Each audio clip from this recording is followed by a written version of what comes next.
Então, continuando nosso estudo, agradeço meu pai por ter ensinado semana passada. Tive viajando com um grupo de estudantes universitários da universidade aqui de Oklahoma e fomos para Honduras, onde passamos 10 dias lá, trabalhando com vários grupos diferentes, fazendo serviços, projetos de serviço. Então foi bom, foi uma ótima viagem, correu tudo bem, graças a Deus. E cheguei ontem, então estamos aí, dando continuidade. Estamos em Provérbios, lembrando os irmãos que Provérbios é sobre o caminho da sabedoria, oferecendo duas opções, o caminho da tolice ou o caminho da sabedoria, e que o primeiro passo, o começo do caminho da sabedoria é o temor do Senhor, e que o temor do Senhor é uma coletânea de duas ideias, a ideia de reverência a Deus, a quem Deus é, e, consequentemente, obediência a Deus, por causa dessa reverência. E essa atitude, essa maneira de pensar, nos coloca no caminho da sabedoria. A ausência disso, indiferente se ocasionalmente decisões sábias são tomadas ou não, é a tolice. A ausência desse temor a Deus te põe num caminho de tolice. Então, é importante notar, porque isso não quer dizer que o caminho da tolice é exclusivamente decisões tolas, como o caminho da sabedoria. Se você está naquele caminho, quer dizer que você exclusivamente está tomando decisões sábias.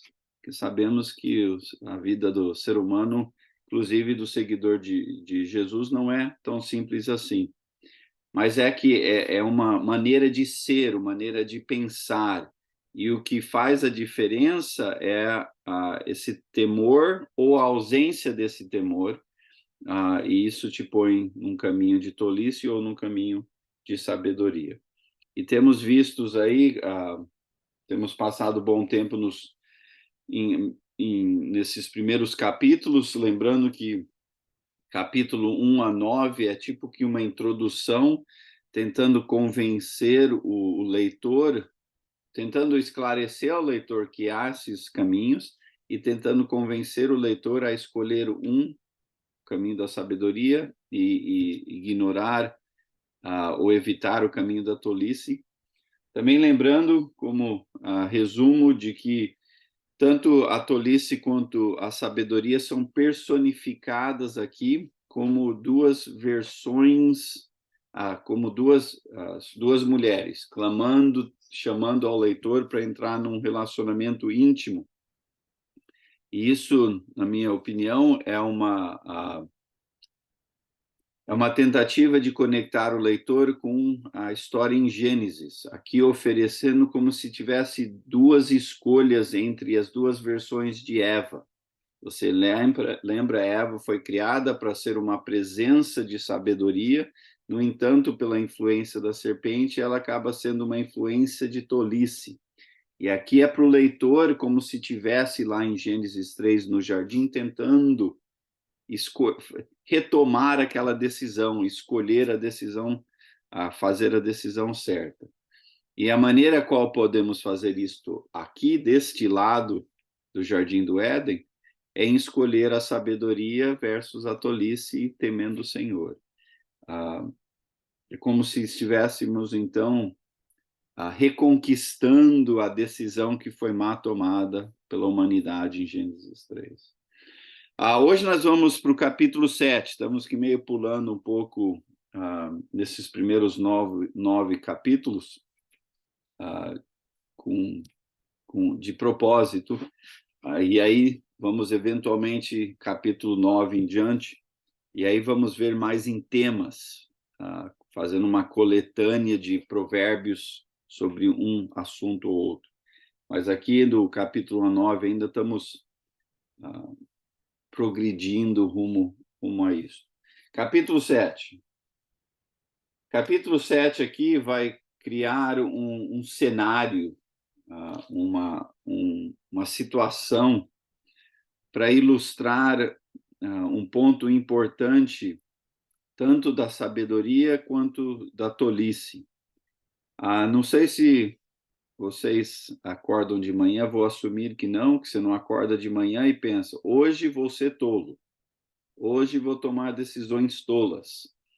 Assumo que talvez ninguém, deve ter um ou outro, mas a maioria do ser humano não toma uma decisão tão clara assim num caminho de tolice. Então, se nós não estamos ativamente escolhendo a tolice, como que isso está acontecendo?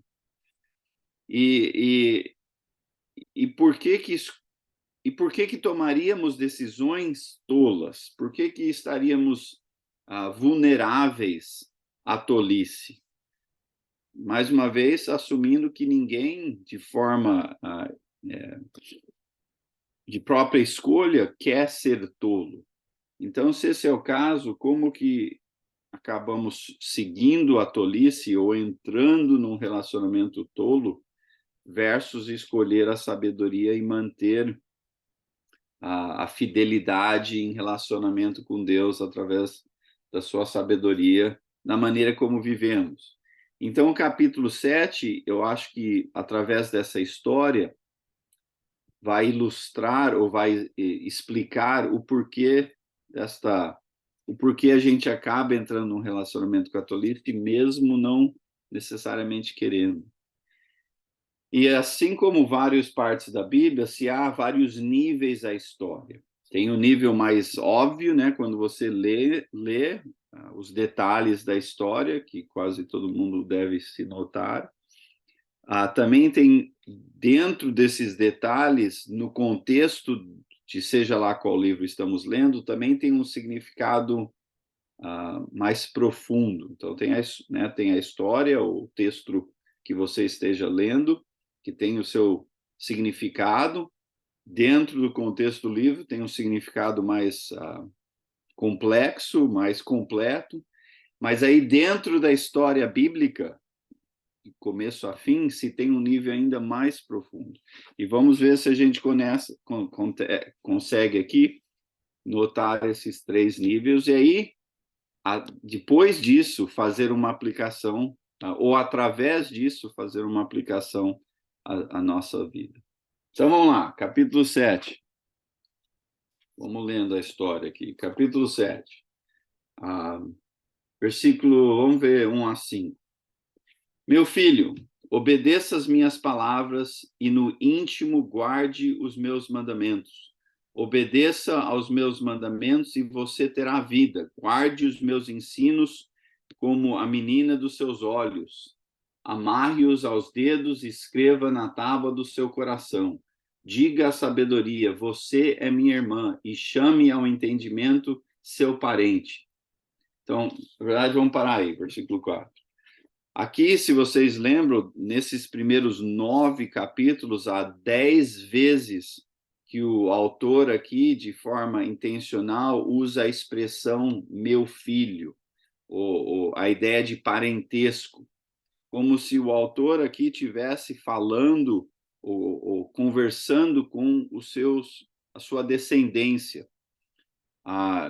E notamos que isso aqui é de forma intencional, primeiro que é um mecanismo literário para tentar criar credibilidade com o leitor. Você, leitor, lendo isto, a ideia aqui é que você vai ter um sentimento de como se os seus pais estivessem tentando te ensinar algo. Então, esse é um nível. Segundo, dentro do contexto aqui de Provérbios, Salomão está conversando com a sua lineagem, a sua descendência, da qual muitos seriam reis e líderes, e ele está tentando alertá-los da importância de ele como uma voz de sabedoria e também como o seu próprio exemplo, que teve momentos sábios, mas também momentos de tolice, alertando, ensinando e chamando a sua descendência a serem bons líderes.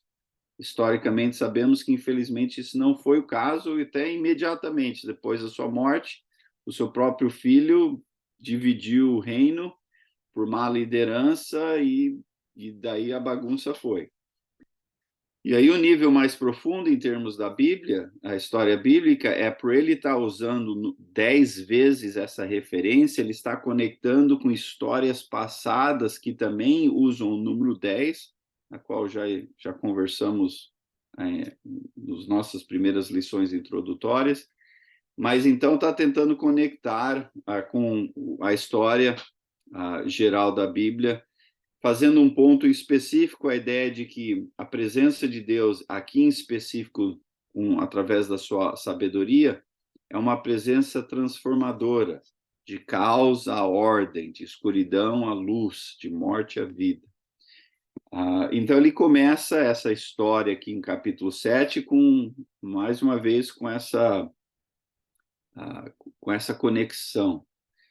E ele relembra o leitor aqui que a importância é guardar os mandamentos, se apegar à instrução, pensar na sabedoria de Deus com intimidade, com parentesco, como se fosse uma intimidade de familiar, e de que isso tudo é importante. Por quê? Aí ele vai começar a entrar na história, em versículo 5. Porque se você tiver essa atitude de conectar com a sabedoria dessa maneira íntima que ele está aqui encorajando, versículo 5, a sabedoria, né, ou os mandamentos de Deus te manterão afastado da mulher imoral, da mulher leviana com suas palavras sedutoras. Então, vamos ver a aplicação dessa história e por que ele está ressaltando de forma específica, notando a sedução de um certo tipo de mulher, na qual ele vai aqui enfatizar. Então, versículo 6 começa a história, o cenário, a situação que ele vai usar para ensinar umas lições importantes. Versículo 6. Da janela da minha casa, olhei através da grade e vi entre os inexperientes, no meio dos jovens, um rapaz sem juízo. Ele vinha pela rua, próxima à esquina de certa mulher, andando em direção à casa dela. Era crepúsculo, o entardecer do dia, chegavam as sombras da noite, crescia a escuridão. Vamos parar aí. Lembro do 6 a 9. Aqui o cenário começa com um senhor, se assume-se o pai que está conversando aqui com o filho, que está na janela da sua casa, olhando para fora e vê na esquina um grupo de jovens. Jovens porque ele usa a palavra jovens, mas também ele usa de forma sinônima a palavra inexperientes, o que já vimos que foi uma das palavras usada no capítulo 1, versículo 1 a 7. Entre uma lista de grupos de pessoas que teriam uma bênção, que teriam um proveito ao estudar e estarem abertos e dispostos à presença de Deus e à sua sabedoria. Então, aqui ele vê um grupo de jovens inexperientes e dentro desse grupo ele nota um rapaz em específico na qual ele diz sem juízo. Pô, mas parece meio que julgando, né? Como que você vê um grupo de jovens? Não é julgar em dizer que são jovens, né? Fisicamente, dá para você fazer aí assumir que são dentro de um certo grupo de uma certa idade. Também não é um julgamento em dizer que são inexperientes por, se nada mais, falta de vivência. Se está lá um grupo de jovens de 15, 17, 18 anos, há uma inexperiência que vem com essa falta de idade. Mas para dizer que dentro desse grupo, um jovem específico não tem juízo, aí será que por que será? Da onde que o Senhor aqui, o Pai, está fazendo essa avaliação? O que se nota ali que leva ele a fazer esta conclusão que este jovem, entre um grupo de jovens, é especificamente falta juízo. Alguém quer dar uma tentativa aí?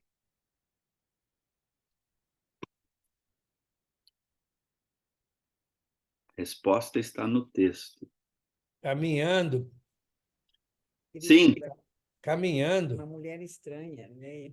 Isso. O que nota, o que faz ele, o que faz o Senhor, o Pai, anotar este jovem é uma decisão que ele toma de sair do grupo e começar a andar escolhendo uma rua em específico, porque dentro dessa rua se tem é uma rua problemática, porque se tem a casa de uma certa mulher que vive nessa rua.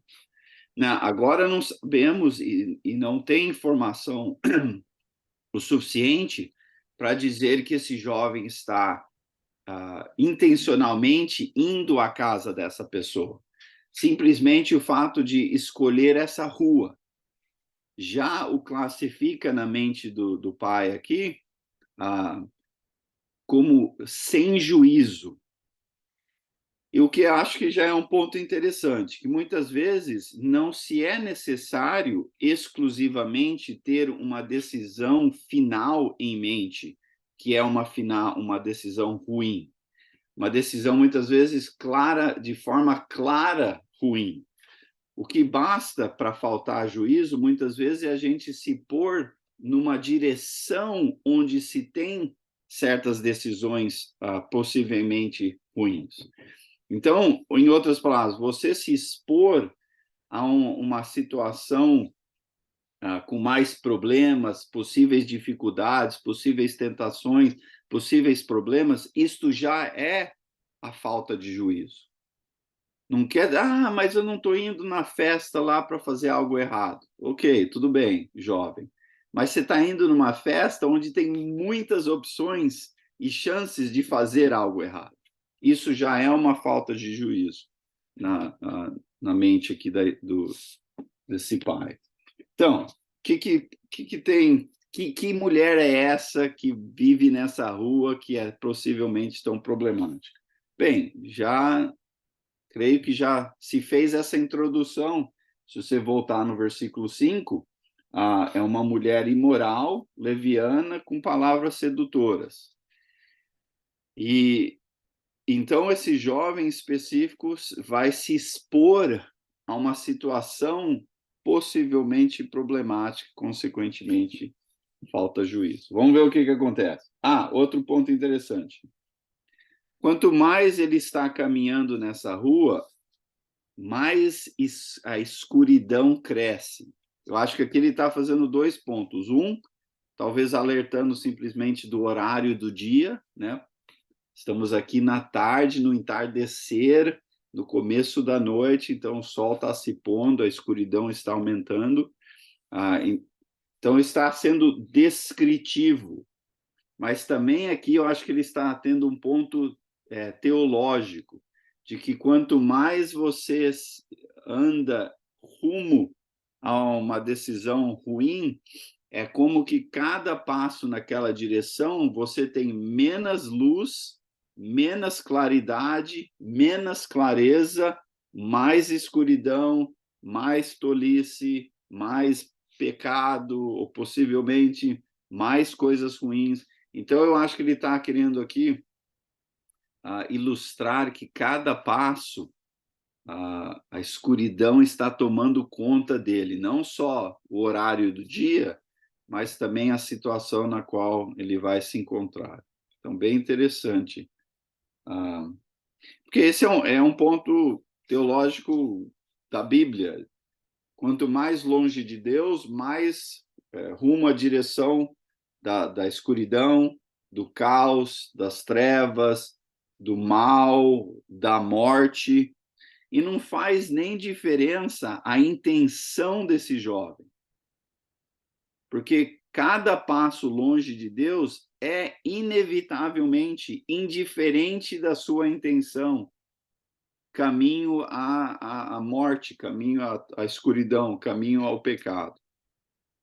Intenção ou não é quase que indiferente, porque se há dois caminhos, rumo a Deus, longe de Deus.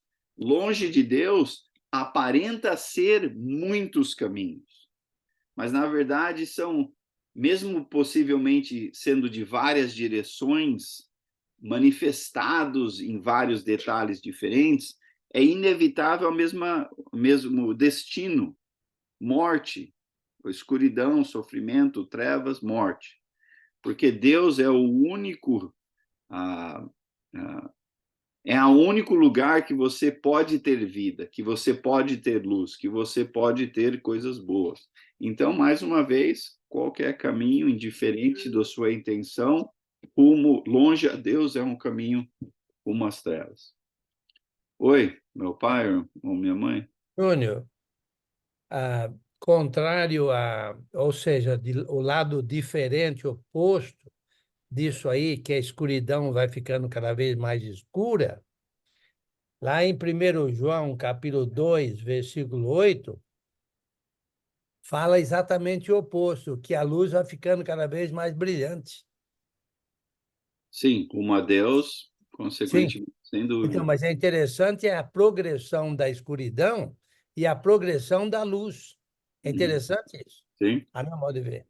Sim, quanto mais rumo a Deus, mais luz, menos caos, mais bondade, mais vida, e quanto mais longe de Deus, o oposto. Muito bem, 1 João 2,8.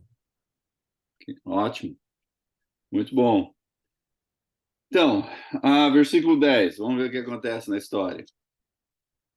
A mulher veio então ao seu encontro, vestida como prostituta, cheio de astúcia no coração.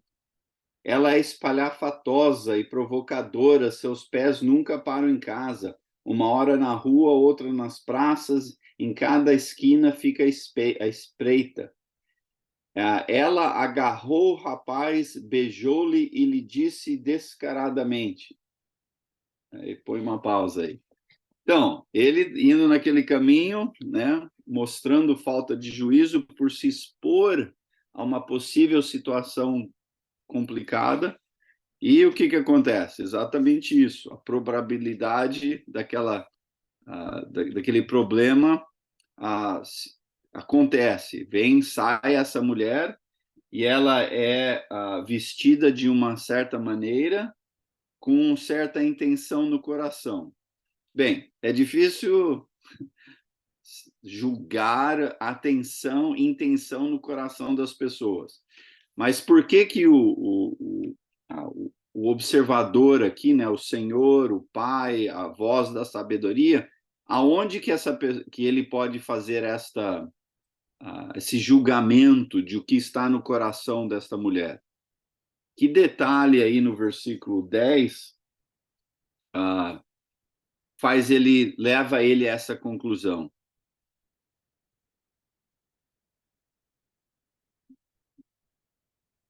Quem quer adivinhar aí?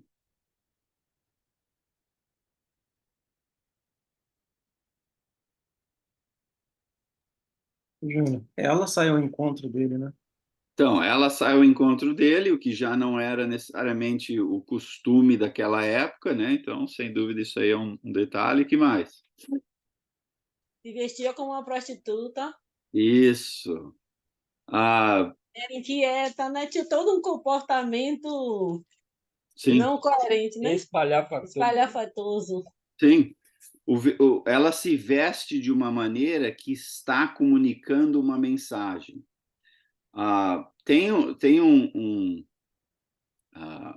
Quando você pensa em comunicação, tanto faz se a comunicação entre pessoas, comunicação entre um casal, pais e filhos, através da mídia, seja lá o que for, estamos sempre comunicando, algumas vezes com palavras. Não se há ausência de comunicação.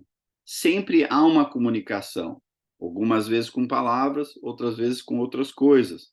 como, por exemplo, a maneira como você se veste, a sua expressão facial, a sua expressão corporal, silêncio. Silêncio é uma comunicação, e assim por diante. Então, sendo isto um ponto verídico, o que ela está comunicando sem ainda usar palavras é o que eu estou tentando notar. Ana? Júnior, se eu for levar lá para Gênesis, como você fez no começo, ela está sendo astuta como a cobra. Sim, bom ponto, Ana, bem notado. A palavra aqui não creio que foi escolhida de forma assim aleatória. Está tentando de forma bem suave a conectar você com a história de Gênesis, de que está uma versão de Eva está vindo aqui tentar te convencer de algo. E essa versão de Eva está usando, pelo menos, tem intenção de astúcia, assim como a serpente. E não só isso, vai usar de uma maneira sedutora para tentar convencer este jovem que, primeiramente, falta experiência, obviamente já uma certa ausência de juízo por ter escolhido esse caminho. Então, estamos aqui, né, os detalhes da história, está tentando fazer um ponto, mas, como já estamos notando, há certos detalhes a mais que conectam você com uma história mais abrangente, inclusive com a história de Gênesis.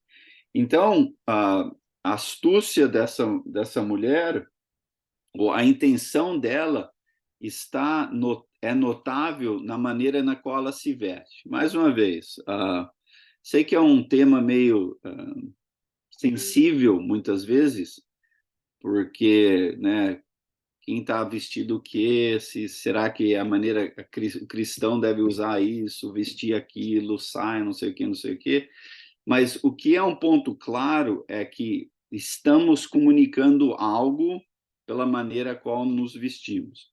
Primeiro ponto, todo mundo aqui hoje, e nem estou vendo, não consigo ver o que você está usando, mas não faz diferença, todos nós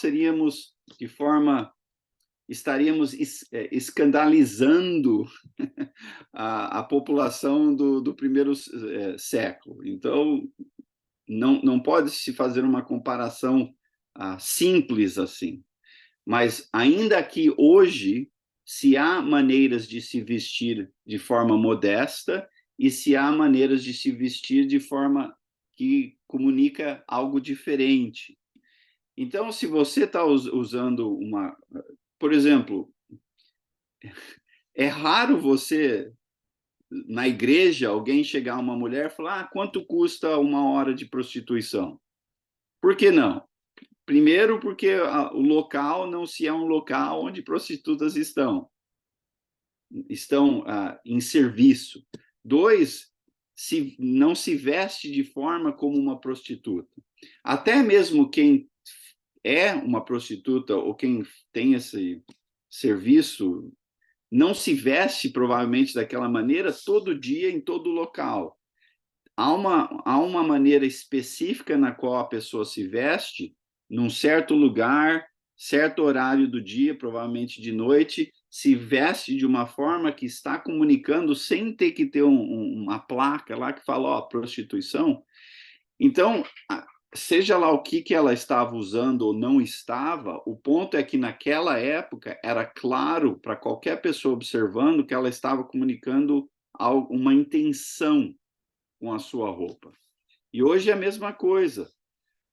Você pode até não ter a intenção de comunicar algo, mas se você se veste de maneira que comunica uma certa mensagem na nossa sociedade, mesmo sem querer, você está comunicando uma falta do que for, de ser modesto, imodesto, moralidade, imoralidade, prostituição e assim por diante. Então, seja lá o que ela estava em específico usando, a intenção dela era clara.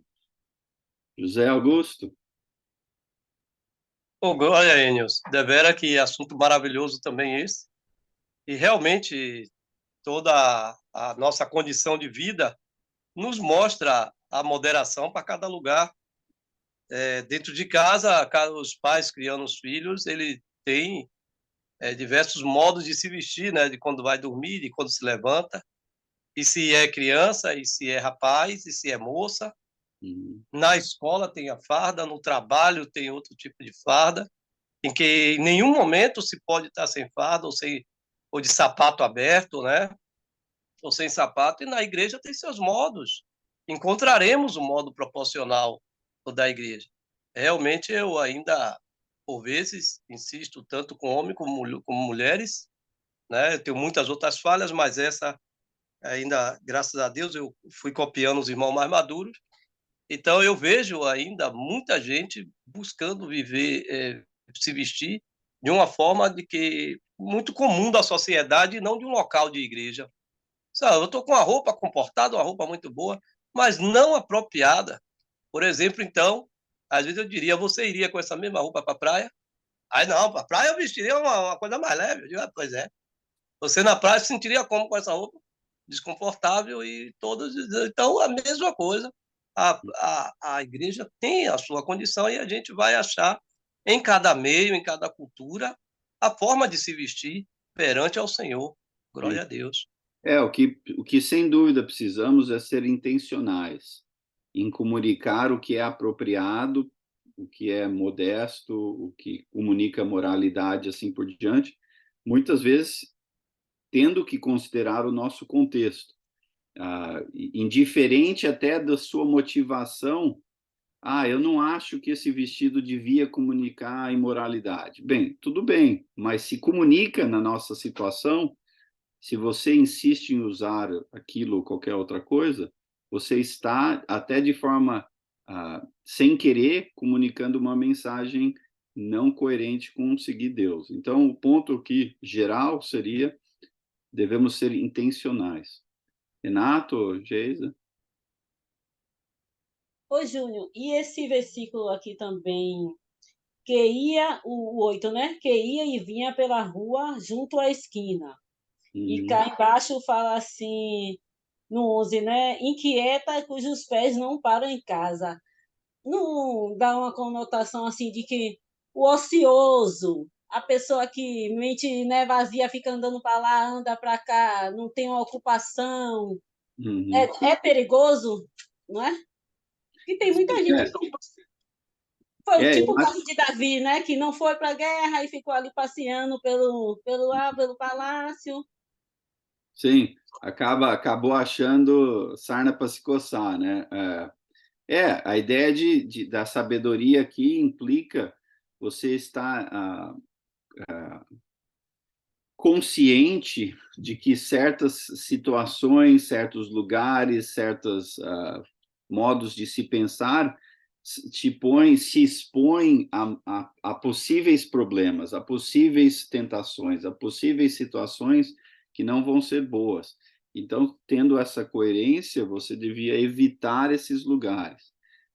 E aqui, em específico, descrevendo a mulher, esta mulher, ela está buscando, como que é, o que um gato faz quando está procurando algo?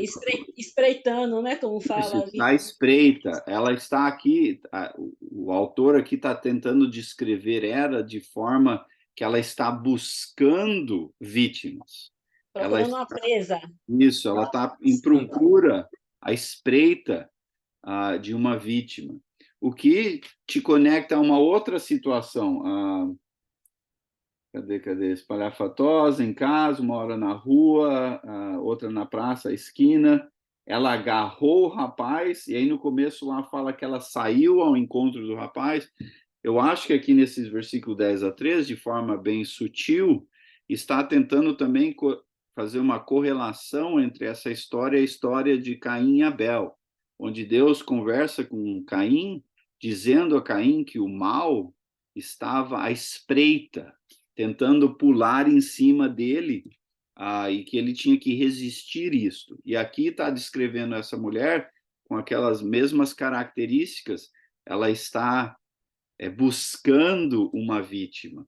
E a vítima aqui se ofereceu, se pôs no lugar, na possibilidade de se tornar vítima por andar naquela rua. Então, ela sai, agarra o jovenzinho lá de forma espalhafatosa, de forma bem direta, beijando ele, vestido de forma bem sedutora. Quem é que acha que o jovenzinho tem chance? Tem chance de fugir. Quer dizer, já era, já era. Então, a escolha que ele realmente tinha é em que rua descer. Ali era a escolha que ele devia ter tomado. Aqui, a chance dele tomar a decisão certa é muito pequena. Muito pequena. A grande chance que ele tinha em tomar a decisão certa é bem antes. Bem antes. E normalmente temos que nos pensar assim também. Se você tem um problema com bebida, não é lá no bar, com a bebida na sua frente, no copo, você segurando o copo, que você vai tomar a decisão.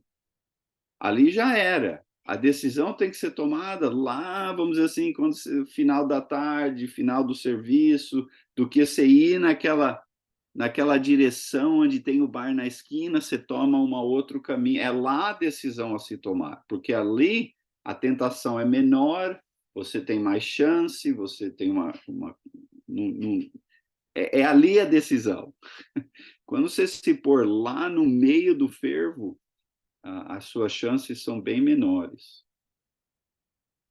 Serjão, Jura? A gente pensando bem agora, a gente acaba chegando à mesma conclusão que o pai, né? Aquele que estava na janela, olhando. Porque uns tomam a decisão certa e o outro não. Por isso o pai julga aquele sem juízo, porque aquele está indo, digamos, para a rua ali, que as ruas só tem casa de prostituição, digamos assim. E os outros jovens não, os outros seguem em outra direção, mas esse ficou mais fácil do pai, eu acho, dizer que ele era sem juízo. Sim. Né? É só assim. Muito bom. E ainda hoje, como pais, temos pais físicos ou pais biológicos ou pais espirituais, vamos dizer assim, temos também essa função de tentar alertar, tentar dar sabedoria aos nossos jovens, tanto de idade ou jovens na fé. Então, vamos ver o que acontece aqui, versículo 14. A conversa dela, que ela vem, agarra o jovenzinho lá e vai ter uma conversa. Versículo 14. Tenho em casa a carne dos sacrifícios de comunhão. Por isso saí para encontrá-lo, vim à sua procura e encontrei. Estendi sobre o meu leito cobertas de linho fino do Egito. Perfumei na minha cama com mira, aloés e canela. Venha, vamos embriagar-nos de carícias até o amanhecer, de delícias do nosso amor. Bem, vamos parar aí. Não, vamos ler o 19 e 20. Um pequeno detalhezinho. Pois o meu marido não está em casa, partiu para uma longa viagem, levou sua bolsa cheia de prata e não voltará antes da lua cheia. Então, ela sai né, de forma espalhafatosa, de forma sedutora, agarra o coitado lá e começa com essa conversa. Primeiro, ela fala de sacrifícios de comunhão, ou algumas traduções, sacrifício de paz. O que eu acho que ela está querendo dizer aqui é, olha, eu não sou uma idólatra, ou eu não sou eu não sou uma mulher ruim. Eu sou uma mulher de fé, eu também tenho minha religião, eu também participo, eu também vou à igreja. É como se dizer aqui, você não precisa ficar assustado comigo, porque eu não estou aqui representando algo mal. Né? Aquela astúcia, aquela maneira de caracterizar a situação de forma boa quando é ruim. E por isso que eu vim te encontrar, que eu sou uma pessoa de família, sou uma mulher de igreja, eu vim aqui para a gente ter uma interação boa, não tem nada a ficar assustado ou preocupado. Versículos 16, 17, está descrevendo o seu quarto, a cama. Hoje em dia, para nós, canela, essas coisas, eu não sei se isso exemplifica algo romântico, mas o que ela está dizendo é algo bem romântico e intencional naquela época. Criei uma situação, se você está disposto a vir, que vai ser uma situação agradável, uma situação romântica, uma situação boa, uma situação de alegria, de satisfação, de prazer. E eu acho que é interessante que joga a palavra ali, cobertas de linho fino do Egito. Podia simplesmente ter dito cobertas de linho fino. Eu acho que põe a palavra Egito, não tenho certeza, mas é uma impressão minha, de forma intencional, porque se você se lembra, Salomão, ou em Deuteronômio capítulo 17, é bem específico dizendo que quem vai ser rei, os reis do povo de Deus, não deve voltar ao Egito, não deve ter conexão ao Egito, porque o Egito foi uma situação de abuso, uma situação de opressão, uma situação de idolatria, então não volte ao Egito. Aqui eu acho que de forma bem sutil está tentando dizer, olha, será que você está voltando à vida do Egito, ao problema do Egito, às armadilhas daquela vida, daquela história? Talvez, talvez não, mas acho que é um exemplo interessante. E aí o versículo 18, o que nós vamos fazer? Nós vamos lá desonrar a Deus, pecar, fazer coisa que vai nos levar para o inferno, seguir o Satanás. Claro que não é assim que pecado é descrito. Caso contrário, quem que ia escolher sofrer de forma intencional? Aqui é dito de forma astuta, com uma astúcia, descrevendo a situação, não mostrando o mal, mas tentando mostrar uma boa decisão. Vamos nos embriagar, carícias, amor e assim por diante. Mas não é isso que vai acontecer. E o fato dela não ter... Tem marido, mas não está lá. Aqui é claro que aqui a pessoa está cometendo adultério, que era um ponto bem chave entre os 10 mandamentos, que uma pessoa que segue Deus tem que ser uma pessoa de fidelidade, de compromisso com Deus, com seu cônjuge, com sua comunidade. E aqui ela não é, e está chamando ele a também não ser.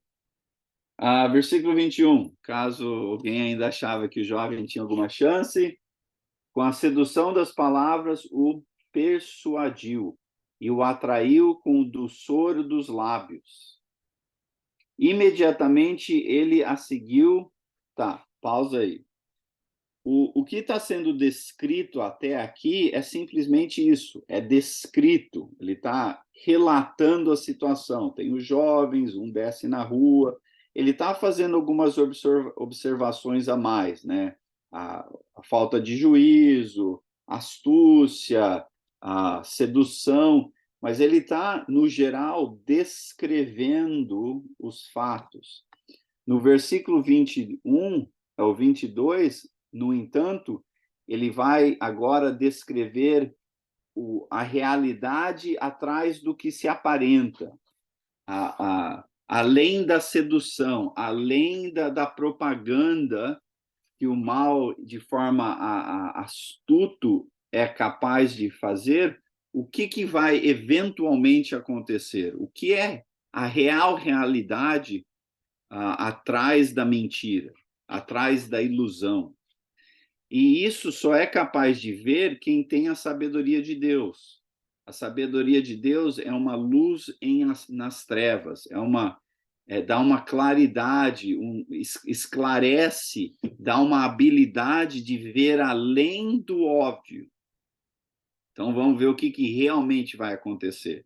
Ele está pensando que eles vão ter sexo, vai ser uma noite agradável, assim por diante, mas o que realmente acontece através do outro lado disso? Imediatamente ele o seguiu como um boi levado ao matadouro, como um servo que vai cair no laço, até que uma flecha lhe atravesse o fígado, ou como um pássaro que salta para dentro do alçapão, sem saber que isso lhe custará a sua vida. Aqui ele usa 3 exemplos, o boi, o cervo e o passarinho, para dizer o quê? Que o que realmente está acontecendo, se você vê o mundo espiritual através do óbvio aqui, do outro lado do óbvio, o jovem está escolhendo um caminho, ou nem escolhendo, entrando num caminho, sendo levado a um caminho que vai eventualmente levar à morte. Não creio que está dizendo que ela vai matar ele, assim, assassiná-lo. Que é um caminho que está seduzindo esse jovem para se afastar de Deus, que é inevitavelmente um caminho à morte. Então, essa habilidade de ver além do óbvio é uma das bênçãos da sabedoria. E decisões que tomamos que aparentam ser boas, que aparentam ser agradáveis, que aparentam nos proporcionar algo bom, na verdade, é por causa da sedução do mal, da astúcia do mal. Então, por que tem pessoas, até né, com bom senso, vamos dizer assim, que acaba tomando decisões tolas ou entrando num caminho de tolice? É por causa da sedução do mal. O mal, desde a serpente em Gênesis 3, é astuto, há uma astúcia e uma sedução que vem. É por isso que o ser humano acaba... Não é nem decidindo seguir o mal, acaba sendo levado num caminho do mal. E é uma forma astúcia, uma forma muitas vezes suave, uma forma muitas vezes até, de repente, no meio do buraco você está lá, e você não sabe nem como que chegou naquele local. Porque o mal é astuto, e é assim que o mal se apresenta em Gênesis 3. Então, versículo 24, conclusão aqui do pai, do sábio que está aqui relatando a história. Então, meu filho biológico, o filho como descendência de Israel, de Salomão, filho como eu e você. Então, meu filho, ouça-me, dê atenção às minhas palavras, não deixe que o seu coração se volte para o caminho dela, nem se perca em tais veredas. Muitas foram as suas vítimas, os que matou são uma grande multidão. A casa dela é um caminho que desce para a sepultura, para as moradas da morte. Então, alguns níveis aqui. Primeiro nível é não tenha sexo com alguém que não é o seu cônjuge. Esse é o primeiro nível da história. Né? Não vai trair, não entre num relacionamento íntimo com alguém que está cometendo adultério. Número 2, ou dentro dessa mesma ideia aí, não se aventure em prostituição. Mas esse é o nível superficial da história. A história em si... bem, então esse é o primeiro nível. O nível dentro do contexto de Provérbios é que essa mulher aqui representa a tolice em Provérbios. Que em Provérbios, mais uma vez, a sabedoria e a tolice foram personificadas como duas mulheres, tentando chamar o leitor a um relacionamento. Aqui está descrevendo a tolice e como que é a estratégia que a tolice usa para chamar você a um relacionamento com ela. O contexto da Bíblia, a ideia aqui está tentando conectar você com as duas versões de Eva, e onde devemos não ouvir a versão sedutora da Eva, porque a versão sedutora da Eva é uma versão influenciada pela sedução da serpente. Em outras palavras, o mal está seduzindo o ser humano. E ainda hoje continua a seduzir o ser humano. Então, 3 níveis a história, fazendo 3 aplicações boas, E hoje a aplicação é a mesma. Número 1, não cometa adultério com ninguém, inclusive prostituição. Número 2, se você está muitas vezes perplexo por que você acaba entrando e fazendo decisões que no final são tolas, é porque a tolice é sedutora. E aí, de forma mais abrangente ainda, é porque o mal é sedutor.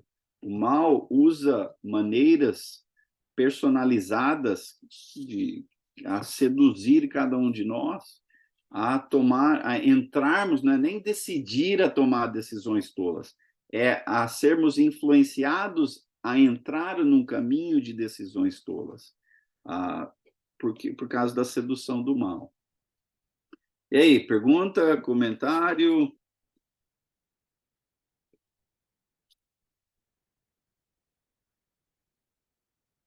Olá, José Augusto. Ô Enio, foi maravilhoso mesmo, assim. Eu quero saber, assim, essa mulher tola, ela é sedutora, o mal é sedutor e tal. Suas palavras e modos, aparência. Mas a mulher sábia também, ela também não nos atrai, ela também não nos busca, nos orienta. Será que a causa aí foi o comportamento tendencioso desse jovem? Quem vive segundo a carne tem a mente voltada para o que a carne deseja, e quem vive segundo o espírito tem a mente voltada para o que o espírito deseja. E a nossa justiça comum diz assim: olha, antes de cometer um crime, você passa pelo menos por 7 fases.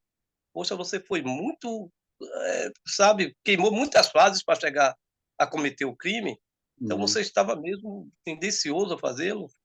Então, assim, nos oriente, a gente pode estar protegido, pode entrar em outra tendência boa, a gente está protegido. Sim. E o alerta aqui, a maneira de a gente ser, vamos dizer assim, como a voz da sabedoria na história é enfatizar que é a sabedoria que vai te proteger da astúcia do mal. Porque, para começar, a sabedoria já te dá a habilidade de ver além do que o mal aparenta ser. O mal aparenta ser bom, mas com a sabedoria de Deus, a gente tem a capacidade de ver além da propaganda. Número 2, é através da sabedoria que, por causa disso, você vai tomar decisões que não vão nem te expor à tentação. Você vai tomar decisões bem antes aqui, né, na esquina ainda, onde você não está nem interagindo com a situação sedutora ou a situação que é uma tentação, você toma decisões ali, decisões antecipadas. E outro também é em ouvir a voz da sabedoria, que muitas vezes pode vir através de pessoas mais maduras na igreja, talvez um pai, uma mãe, um pregador, alguém na igreja. Então, e tudo isso é através da sabedoria de Deus que nos protege dessas situações tentadoras. Renato? Ô, Júlio, teve José. José foi tentado. Não Sim. foi só, ali a gente lê que foi aquele pedacinho, não foi só naquele dia. Ele já vinha sendo tentado várias vezes por a mulher do... esqueci o nome dele lá. Potifar, né? Né? Potifar. Sim. Então, ele foi tentado vários e vários dias e ele fugia, né? Ele teve a chance de se entregar ou não, e ele não se entregou. Um bom exemplo. Renato, Geisa? Boa noite para todos. O que eu vejo é o mundo. O mundo está lindo, o mundo está sedutor, o mundo está maravilhoso. Bora viajar, vamos passear de lancha, vamos tirar foto. Toda essa ilusão aí. E você, quando não entra nessa, você parece que é tido como careta, como quadrado, ultrapassado, entendeu? O mundo está aí, ó. Tome, não está tirando da gente. O mundo está dando. Tome suas bandejas aí, ó. Passagem. E as pessoas vão aí interagem no celular e quer ser reconhecido. Aí vem os elogios, né? Vem os elogios, todo mundo mentindo que fez isso e aquilo. E aí fica aí, olha o Bitcoins, essa moeda aí, o que está fazendo? Está fazendo um arraso. Um arraso. Eles fizeram como? Eles se seduzindo. Entendeu? Então fica ilusão. quieto. É ilusão. E aí você é besta. Como é que você não faz? Você é besta, você vai ganhar. É isso que está acontecendo aí. Boa aula, professor. Valeu. Muito bom, Vivemos num mundo de ilusões e seduções, sem dúvida, é um mundo do mal, né? Sempre à espreita, tentando pular em cima e nos tornarem vítimas.